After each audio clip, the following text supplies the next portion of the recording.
I'm going to say good evening, pulling the curtain back. It's late here in New York by choice. Evening for you on the West Coast, I assume. Yes, it's about 7:30. 7:30. You got the great background there, and that just came out within the last week or two, right? President Down? Yes, it's only like 3, 4 days. Yeah. So when did you actually film President Down? Do you remember? We filmed this boy, I think about maybe 4 to 6 months ago, I think. Wow. That Yeah, is it the was a quick quickest turnaround. turnaround I've heard in years of doing these junkets. Did you have any idea it was going to be such a quick turnaround? I didn't know because I know there was a lot of special effects in this. Yeah. But Nick Lyon, the director, he's pretty amazing the way he shoots. I mean, they're literally editing this as we go. They're turning it into the editors and they're putting it together. There was a rough cut of this, I think, by, almost a rough cut, like 2 weeks into the shooting. I think we shot this in about 3 weeks, and it was awesome. It was intense. It was long days. Yeah, where was it actually filmed? Obviously, it takes place in quote Moscow and Washington, D.C., but very few things these days seem to be filming in either of those cities. We were fortunate enough to shoot this entirely in Los Angeles, which was really nice because I live here. So Hmm. and also there's, productions seem to be going and coming in LA, and I'm hoping that, more productions continue to stay here. So it was really, really nice to be able to shoot this in studio and do exteriors out in the, different areas, locations that we shot in LA. So was really, really happy about that. Yeah, so the Secret Service agent that you play in this film, without giving too much, is different than most Secret Service agents we see in films. Usually, yep, they're fit, former military guys, but they're not usually computer hackers or computer science kinds of people. Did you do any of that kind of prep or learning for the role, or just the script was good enough and you followed the script? The script was really good. I was really happy when I read the script, and so it was a really good story. And I'm already kind of a tech savvy guy, so it worked in my favor. And I do a lot of different weapons training. I train with Terran Tactical, same guys who train Keanu Reeves and a bunch of other amazing artists that work in that field and do a lot of gunplay in movies. So I was pretty well versed in what was needed. And Nick had called me and told me that he was going to do this movie and that he had me in mind for it. And, Hmm. he was like, I think you're one of the only people that are up for the task for the what's required of this. And, the physicality of it and the emotional stuff of it, and then also the action and the stunt stuff, because I like doing my own stunts and I really enjoy fight sequences and all that. Sure. So I said, of course, Nick, let's do this. This was the second movie that I've done with him. I did a World War II movie with him before, so he had a good idea of, like, what it's like to work with me, and also me for him. He's a great director. Really happy to have done this with him. So I'm not giving anything away because this is in the description that you see on IMDb everywhere, that the pacemaker is central to the film's action and storyline and all that. I didn't know any of that about pacemakers having Wi-Fi. Did you know anything about pacemakers before making the film? I didn't either, because it's funny. My friend, who's actually a heart surgeon, he watched it with his family, and he literally goes, "Oh wow, this some of this is actually pretty accurate." And he said something to me like, "Oh, if you wanted to," he told me this, like, if you ever wanted to diffuse something, whatever, you can do this to make that happen. And I was like, "Oh man, that's really funny." And I mean, it's a great concept the way it works. I thought it was really smart, and it can definitely induce some fear into some people, especially for entertainment purposes. So I think it was a nice different edge on something we hadn't seen before. I'm impressed with how big budget the film looks without looking big budget. Like Sure, this kind of film to me would have been a big budget film in 1994. Any sure. idea roughly what this was that these people were amazingly able to do on an indie budget? Was it like a $2 million film or not I even that? actually don't know. It's an indie film, of course. That's the most important thing. I don't know the final number, but it's obviously an independent film, and Yeah. it was a co-production between Asylum Studios and Tubi, Hmm. and Tubi obviously putting it on their platform, which is great. And we used a lot of, like, Asylum's studios that they have, and what they provided it within their wheelhouse, which was great.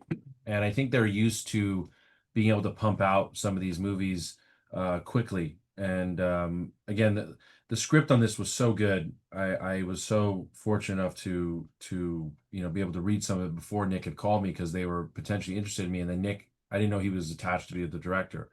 So Hmm. when he called me, I was very excited. And but yeah, I mean, it's the scope of the movie is really big. I think people are going to be delightfully surprised when they see this. You know, I was concerned with some of the sequences. I can talk about it, like the airplane sequence towards the end. I wasn't really sure how they were going to do that. Yeah. And we ended up getting it. We ended up doing it, and it really worked. I mean, it was pretty believable to you, right? Yeah, I would say so. The only thing that's not believable is how many Service agents are on this team. It's one guy doing a lot Right. in this Yeah. case, Yeah. but altogether, I think a lot of movies that are indie about Secret Service would minimize the number of sets, the number of settings. In this case, they're in the ambulance, they're in the Oval Office, they're in the hospital, they're on the plane. So many sets in this film. Yeah. Yeah. The my character, Jake Pike, he's really driving the thing through, trying to figure out what's going on with the nuclear threat, with the president, Yeah. the threat against the president. So there's a lot of different places that we were going, and again in the script I was concerned of where they were going to do all this, but we got it all done. And I was surrounded by a great group of people like Gina Vittori, Paul Yeah. Logan, and Gail O'Grady plays the president. She was wonderful. We had a great time, and it was awesome. Really really great. Johnny Pacer plays, he's like my right hand man in the movie, and also Lorenzo Lamas, who was really fun to work with. And we had a good time. We improvised some stuff sometimes here and there, but overall, I'm just excited for people to be entertained by this movie. I think that's one of the reasons we love going to the movies, and why you see a political thriller like this, and it's just good fun action. We're not taking ourselves too seriously. There's some sequences in this that are way out there, but I think all in all, you're rooting for the good guys to win, and I think that's what's important, is how fun and entertaining it is, and Well, when wanting we go more at the end. you make a really good point there that you're actually rooting for the good guys, because I think the way that action movies have skewed a lot of times, now we're rooting for the ex-con that's gone rogue, that kind of a thing. But when we go down the list of movie roles that Jesse Kove has had, there's the World War II one, Mm. there's the Vietnam Right, soldier in right. Cobra Kai, here's the Secret Service. Is there a profession that you're still hoping that you get to play in a role? I've yet to be a knight. I would love to be a knight in some Crusader movie, or medieval. That's always been a dream of mine, is because I can ride horses, and I would love to do learn some more like sword fighting, and to be able to do that in that time period would be just a dream. I would love to do that. Song and Dance Man, is that on the agenda too? That's also, I sing in the shower, so I think I'm pretty good in there. But I do enjoy dancing, and singing as well would be a nice challenge, to add to the repertoire.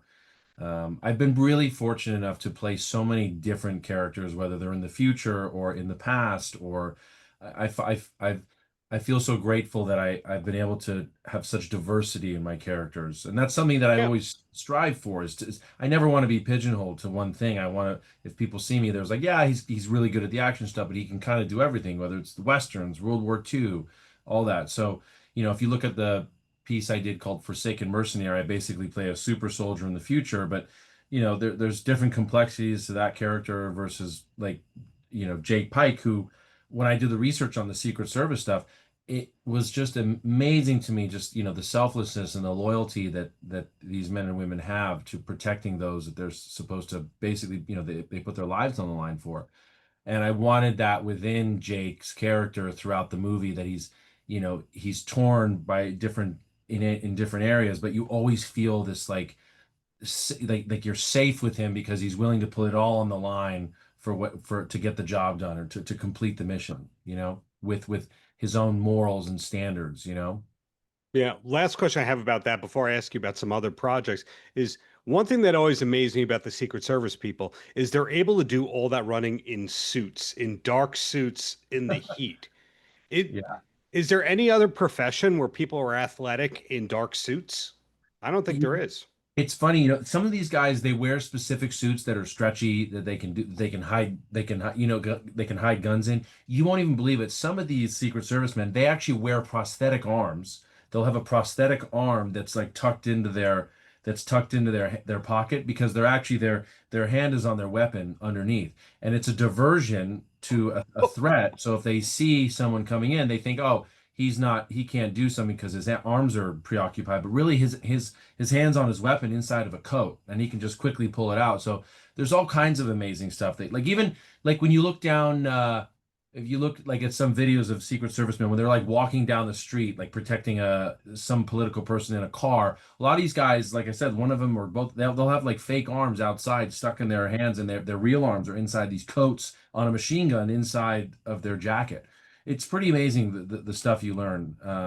It's there's such a amazing history to the Secret Service and when it was created and what they do. So it's really cool to tell that story. And we've joked about maybe doing a prequel and seeing how it all started and where Jake's character came in, why he became a Secret Service member.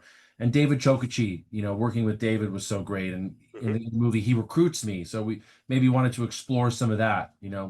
And he's such a great guy. His dog rescue stuff. That's how he and I actually bonded in real life. David Chokichi does rescue work with this company called Wings of Angels. No, wait, no. Yeah, is it Wings of Angels? I think it's Wings of Angels, and they basically Mhm. transport dogs all around the world that are in need. It's just amazing because I work with my own dog rescue organizations that I work with, and so we just bonded on that. And I always joke that like we're talking about dog rescue, and then he and I they'll call action. We're literally going into like Secret Service mode. It's pretty fun. You have blown my mind with the prosthetic arm thing because I think about when I've done surveillance for my investigation stuff. I just put on a Hawaiian shirt to blend in because no one's thinking like that guy's tracking them. Hawaiian shirt guy, he's generic. Little do they know you're an assassin. I wouldn't say I have any weapons training compared to you, but back to you here. This isn't the Darren interview. This is the Jesse Kove. And when I do the usual IMDb stalking, the upcoming projects list is pretty hefty for you, as always. You've got the Eric Roberts style IMDb page where there's so many projects and you don't know whether or not they're real or not. But I see Barce is Dead, Call Sign Z, Phrase 7, Omnilingual, Only 7 Days. Are some of those real? Are most of those real? One of those aren't real because I think I got added into something and I don't know how to get it off. I've requested it or whatever, but all those are real. Only 7 Days is a really fun horror movie that I did, directed by Marcel Wallace. It's actually a werewolf movie, really, really great. Boris is Dead, awesome, awesome, kind of a Tarantino type movie, directed Hmm. by James Cullen Bressick, friend of mine. Really fun. Dane Cook is in that, and that's I think that'll be out in 2026. The most recent stuff that's coming out, I've actually my Western that I did called The Gunfighter's Deal. It's a supernatural Western with uh, Kevin Sorbo, Hmm. and we've got God, who else do we have in there? Terry Kaiser plays the devil. It's great. Hmm. That's a really fun one. That'll actually be available to stream October 4th. So we can do another one of these for that movie later on. But that's a really, really, really great one. Again, period piece, totally different character. I play a coward in that one at the beginning, and then I totally transform, which was so appealing for me. That's why I wanted to do it. And I got another action movie coming out later, but a lot of stuff, which is awesome. I'm super grateful. And my most recent movie that I just wrapped 2 weeks ago is called The Last Firefighter. That's with Kelsey Grammer and John Voight. Hmm. Really, really excited about that one. That's a beautiful film. It's got a nice twist at the end. It's got a spiritual component to it. Great drama. That'll be out in January, February 26th. So we got time to talk about that. But I'm grateful that I stay busy. I love to Yeah. work. And if I have to jump out of more planes, I guess I will. Well, John Voight is somebody I've gotten a few times within the last year or so on these junkets, and his last few films, they seem to have been made in Bulgaria. Yeah.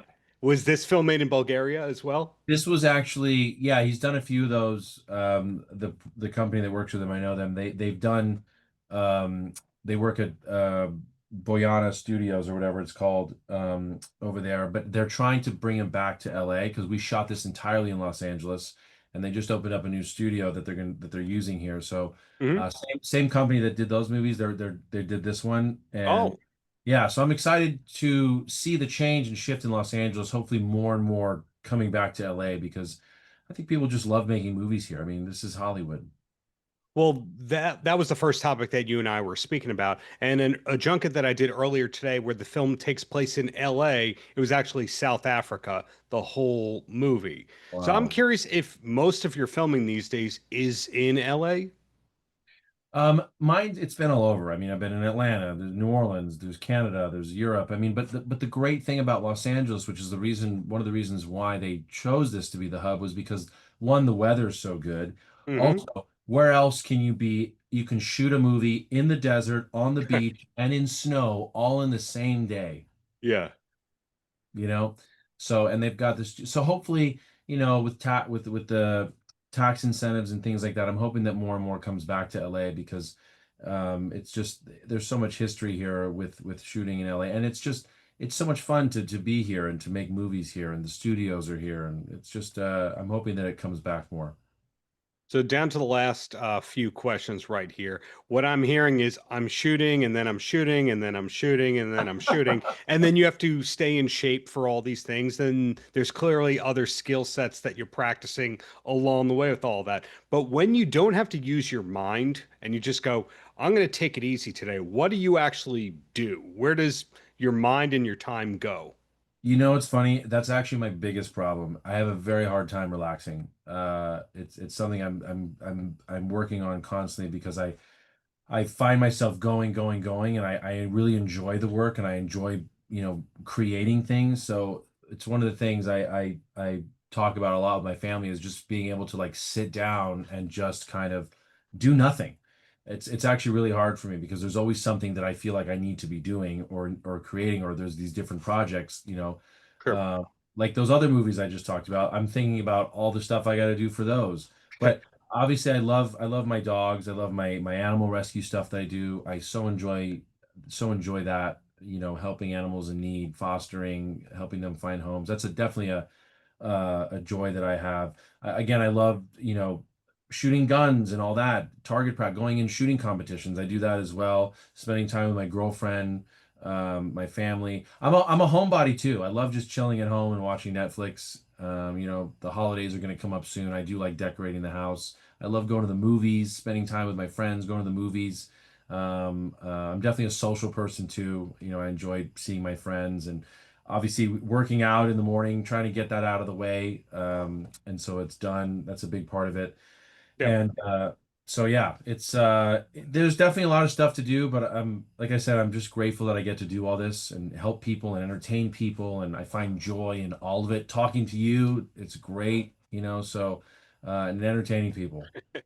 And then the last question, the last time I had the pleasure of speaking with you, I was wearing a Poison t-shirt. I didn't realize I was wearing a Poison t-shirt. You picked out the logo from just the top half of the logo. So that Yeah, means you are a secret music person. yeah. What's the last concert or two that you recall going to? Well, Brett's actually a friend. He's a Oh, friend of mine, so he's such a great guy. I actually go shooting with him every now and then as well. Such a good man, and his daughter's actually amazing as well. Rain, she does a lot of animal rescue as well. But the last I went to a Rolling Stone concert when they were out here in LA was a truly spiritual experience. It was unbelievable. I went with my family. It was probably the best concert I've ever seen. It was electrifying. I mean, it was unbelievable. I couldn't the music. It was like it was just totally taking you over. Seeing them on stage, it was just these classic songs. Give Me Shelter. All the. I mean, it was unbelievable. And then the other one I went to. I'm trying to do more and more concerts. I went with my girlfriend and we saw Alan Raymond, who's a really great singer, good guy. But I love concerts. If I can see more and more, I will. So enjoying it. and the workout music, is that usually the Rocky Four soundtrack? You want to know actually a secret? My favorite music that I listen to when I work out is actually film scores. I listen to like really, almost like not like the really slow stuff, but like the really intense kind of film scores that like are in a war sequence or in a fighting sequence. Or I listen to that more than anything. I feel like I'm in a movie, when I'm working out, I'm listening to these like, crescendos happening, or like, some big space battle, and you're like, I'm in the gym pumping iron, and it's like I'm hearing this music. It's very motivating to me. So I highly recommend it. So it's not John Carpenter, to be clear. It's the more orchestral stuff. Now, there's some of that. There's a little John Williams in there too. There's some Poison as well, and definitely 80s hair metal for sure. I definitely like some good 80s hair metal bands to pump me up in the gym. So you will not be at the David Lee Roth concerts in the next week or two, or you will be? I wish I was there. That would be great. I gotta look it up. Are you gonna be there? I just saw five of them. I can't make it out to the LA ones, but Okay. I Wow. believe in you. I believe you can make that happen. But bottom line, congrats on President Down. Looking forward to what's to come. Thank you so much. It's always a pleasure talking to you, and I really appreciate you watching the movie, and I'm glad that you had a good time watching it.